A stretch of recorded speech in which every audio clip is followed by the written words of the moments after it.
Hello मित्रांनो, नमस्कार. माझं लग्न झालं तेव्हा माझी साली चंपा खूपच लहान होती. ती खूप गोड होती आणि नेहमी जीजू जीजू करत असायची.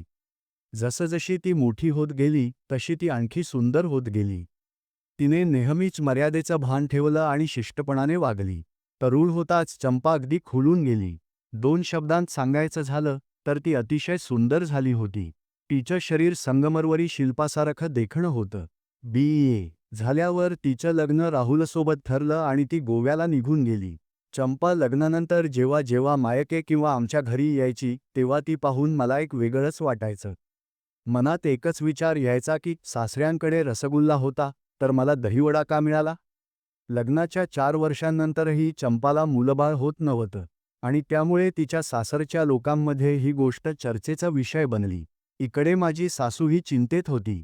ती म्हणायची की सोनीचं लग्न झाल्यावर 1 वर्षाच्या आतच ती आई झाली, पण चंपा अजून आई बनू शकली नाही. माझी सासू ही चिंता माझ्या पत्नीशी शेअर करायची. एकदा चंपा मायके आली असताना माझ्या पत्नीच्या सल्ल्यानुसार सासू तिला डॉक्टरांकडे घेऊन गेली आणि काही उपचारही झाले. तरीही हळूहळू 8 वर्ष अशीच निघून गेली, पण चंपाला मूल झालं नाही.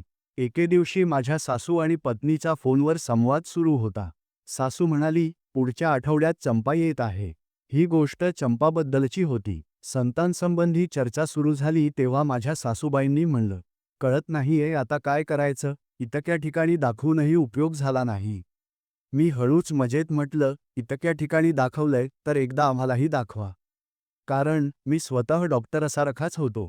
हे ऐकून माझी पत्नी मला रागाने पाहू लागली आणि मी फक्त हसून टाकलं. फोनवरील संभाषण संपल्यानंतर पत्नी माझ्याकडे वळून म्हणाली, काय बोलत होतास? मी म्हणालो, काय, इतक्या ठिकाणी दाखवले तरी उपयोग झाला नाही. एकदा आम्हालाही दाखवायला हरकत नाही. ती म्हणाली, काय दाखवायला? चंपाचा क्रिकेटचा पिच आणि काय? एकदाच झालं तर काय चुकीचं आहे? मी म्हणालो, तुम्ही अगदी विचित्र माणूस आहात. इतका गंभीर विषय आहे आणि तुम्हाला मजा वाटतेय, ती संतापाने म्हणाली. यात मजेचं काय आहे? एकदा विचार करून बघ, याची काय हमी आहे? आतापर्यंत ज्या डॉक्टरांकडे नेलं, त्यांची फी दिली, पण कुणी गॅरंटी दिली का? ही फक्त एक प्रयत्न आहे. देवाला मंजूर असेल तर होईल, मी सांगितलं. मजेत सुरू झालेली चर्चा आता हळूहळू गंभीर होत गेली. पत्नी म्हणाली, तुझं म्हणणं मान्य केलं. तरी चंपाला कसं सांगू? पहा, जर तुला मावशी व्हायचं असेल तर मार्ग काढावाच लागेल. आधी तू स्वतःचा विचार पक्का कर. मी विचार करते, तुझं म्हणणं मान्य करण्यात काही नुकसान नाही. साली, जिजाच्या नात्यात असं काही नवीन नाही. आता सांग, हे कसं होणार? मी म्हणालो, तुला सगळा प्लॅन सांगतो, त्याच्यावरच चालावं लागेल. मान्य असेल तर सांग. मी माझ्या पत्नीला पूर्ण योजना समजावून दिली आणि तिला लवकरात लवकर मावशी होण्याची इच्छा निर्माण झाली. चंपा ज्या दिवशी मायके आली, त्यानुसार ठरलेल्या योजनेनुसार दुसऱ्या दिवशी माझा मेहुणा सुमित तिला आमच्या घरी घेऊन आला आणि माझी मुलगी, गुडिया, त्याच्यासोबत घेऊन गेला. ठरलं होतं की संध्याकाळी चंपाला डॉक्टरांकडे नेणार. संध्याकाळी मी, माझी पत्नी आणि चंपा डॉक्टरांकडे गेलो. नंबर आल्यावर मी आणि चंपा आत गेलो. डॉक्टर आम्हा दोघांना नवरा बायको समजून बोलत होत्या. त्यांनी म्हटलं, तुम्ही योग्य वेळी आलात. हे टेबलेट देत आहे. याचा 5 दिवसांचा कोर्स आहे. मासिक पाळीच्या 10व्या ते 15व्या दिवशी एक टेबलेट रोज घ्या. डॉक्टरांच्या रूममधून बाहेर आल्यावर चंपाने सगळी माहिती माझ्या पत्नीला सांगितली. तिथून बाहेर पडल्यानंतर ठरल्याप्रमाणे माझी पत्नी म्हणाली, आलोच आहोत तर मला एक लाचा घेऊन द्या. मी म्हणालो, एक नव्हे 2 घेऊन टाका. ती म्हणाली, नको, एकच पुरे. पण चंपाला सुद्धा एक घेऊन द्या. मी म्हणालो, हो, चालेल. चंपालाही घेऊ. आम्ही एका शोरूममध्ये गेलो आणि दोघींनाही एक एक लाचा दिला. त्यानंतर एका हॉटेलमध्ये जेवलो आणि घरी परतलो. घरी आल्यावर मी झोपलो किंवा झोपेचं नाटक करत होतो. काही वेळानंतर माझी पत्नी आणि चंपा खोलीत आल्या. माझ्या पत्नीने मला आवाज दिला, ऐका ना, पण मी उत्तर दिलं नाही. ती म्हणाली, झोपलात का? पण तरीही मी काहीच प्रतिसाद दिला नाही. माझी पत्नी माझ्या बाजूला झोपली आणि तिच्या बाजूला चंपा. मग तिने चंपाला विचारलं, चंपा, तुझं आणि राहुलचं नातं ठीक आहे ना? चंपा म्हणाली, हो. तसं का विचारतेस? माझ्या पत्नीने हसत सांगितलं, माझा फक्त तसा विचार होता.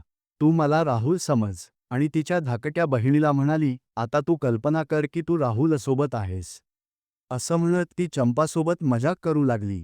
थोड्याच वेळात माझ्या पत्नीने सांगितलं, माझ्या पोटात दुखत आहे, मला बाहेर जावं लागेल, असं म्हणत ती उठून दुसऱ्या खोलीत गेली. सोनीच्या खोलीतून बाहेर जाताच मी बाजूला वळलो आणि चंपासोबत गप्पा मारायला सुरुवात केली. चंपा म्हणाली, जिजू, आपण दोघं एक गेम खेळूया. मी हसत विचारलं, तू चंपा आहेस, मग सोनी कुठे गेली? चंपा म्हणाली, ती बाथरूमला गेलीये. मी उठून बाहेर जाऊन पाहिलं आणि परत येऊन म्हणालो, ती तर दुसऱ्या खोलीत झोपली. असं म्हणत मी दरवाजा बंद केला आणि खोलीचा लाईट चालू केला. लाईट लागल्यावर चंपा पुन्हा गेम खेळायला तयार झाली. गेममध्ये ती वारंवार हरत होती. मी विचारलं, एकदा अजून खेळूया? चंपा म्हणाली, नको जिजू, आत्ता नाही. उद्या दीदी ऑफिसला गेल्यावर खेळूया. चंपा आमच्या घरी 10 दिवस राहिली. त्या दिवसामध्ये आम्ही बरेचदा गेम खेळलो आणि त्या गेममध्ये मी तिचे सगळे पैसे जिंकले. 11व्या दिवशी सुमित आला आणि सुमित चंपाला घेऊन गेला. 15 दिवसांनी राहुल आला आणि चंपा त्याच्यासोबत गोव्याला निघून गेली. सुमारे 2 महिन्यांनंतर माझ्या सासूबाईंनी सोनीला फोन करून सांगितलं, अभिनंदन, तू मावशी होणार आहेस. माझी पत्नी माझ्याकडे पाहून हसत म्हणाली, माझ्या बिचाऱ्या आईला काय माहीत की मी मावशी कशी बनले. आता माझ्या बहिणीची सासरच्या घरी खूप इज्जत वाढली आहे आणि तिथले सगळे लोक खूप आनंदी आहेत. तर मित्रांनो, ही काल्पनिक कथा तुम्हाला कशी वाटली? जर तुम्हाला व्हिडिओ आवडला असेल तर लाईक करा, सबस्क्राईब करा, शेअर करा आणि कमेंट करून तुमचं मत नक्की कळवा. बेल आयकॉन दाबायला विसरू नका, जेणेकरून पुढच्या व्हिडिओचं नोटिफिकेशन तुम्हाला मिळेल. व्हिडिओ पाहिल्याबद्दल मनःपूर्वक धन्यवाद. पुढच्या कथेच्या भेटीसाठी शुभेच्छा.